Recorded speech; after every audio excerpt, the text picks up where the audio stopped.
পরিমাপ মতো লবণ দিয়ে দিলাম।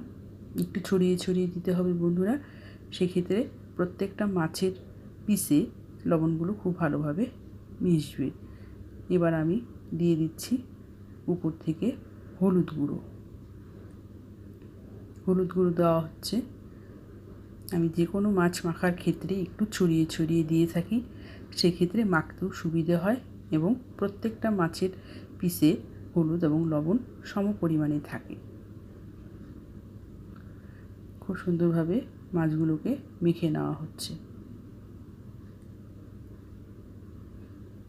যে কোনো মাছের ক্ষেত্রেই যদি একটু নুন, হলুদ বা লঙ্কার গুঁড়ো তোমরা অ্যাড করে নিতে পারো।